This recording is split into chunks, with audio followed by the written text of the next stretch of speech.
السلام عليكم حبيباتي، ان شاء الله تكونوا كامل بخير، ان شاء الله تكونوا كامل بصحه جيده. ونرحب بكامل مشتركاتي، نقول لهم تفضلوا على قناتي انا شاف ايمان. ونقول لاخواتي ديالهم ما همش متفاعلين مع قناتي، نقول لهم تفضلوا تفعلوا بابوني باش هكا يوصلكم كل شيء. اليوم درت وصفه تاع كروفيت اون صوص. واول خطوه اللي درتها جبت كروفيت، نقيتها هنايا، غسلتها، شلتها، خليتها كيما راهي بها بجليخه، يعني تقدروا تقلوا الجليخ تاعها كيما تبغوا.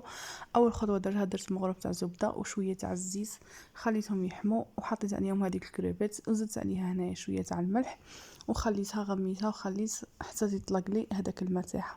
شوفوا هنايا بعد ما طلقت الماء تاعها زدت لها لي زيبيز. درت هنايا الثوم، هنايا ربيت فصوص تاع الثوم، عندي حرور، فلفله حمراء، عندي كركم، عندي شويه تاع الكمون، وعندي حب الهيل، وعندي هذاك حلحال، هذاك غومارا تاني يطلق بالنشابه في لاصوص. نزيدو هنايا مغرف كبيره تاع صوص طوماط كونسونطري.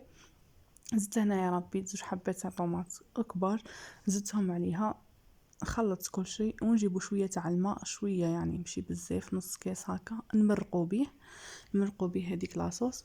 ونزيدو هنايا كي نشوفوا هذيك لاصوص تاعنا تكتكنا، نزيدو لها شويه تاع المعنوس ونخلطوا كل شيء. وانا هنايا درتها على النار متوسطه وخليتها تطيب في خاطرها وخليتها تتجمر مع هذيك لاصوص، وجات بزاف بنينه هذيك الكريفيت بلاصوص، جات روعه. ميم هذيك الكريفيت طلقت بنه في لاصوص طوماط، طلقت البنه تاعها، والله جات روعه، ريحتها راها تشهي وشهيتكم في الجنه خواتاتي. نتمنى ان شاء الله تكون عجبتكم وصفه تاع اليوم، يعني كانت خفيفه ظريفه، ما طولش عليكم، ان شاء الله برك تعجبكم وتجربوها. ودوك نقول لكم شيء، اذا عجبتكم وصفه تاع اليوم ما تنسوش تخلوا لي تعليقاتكم وديروا لي جيم في الفيديو.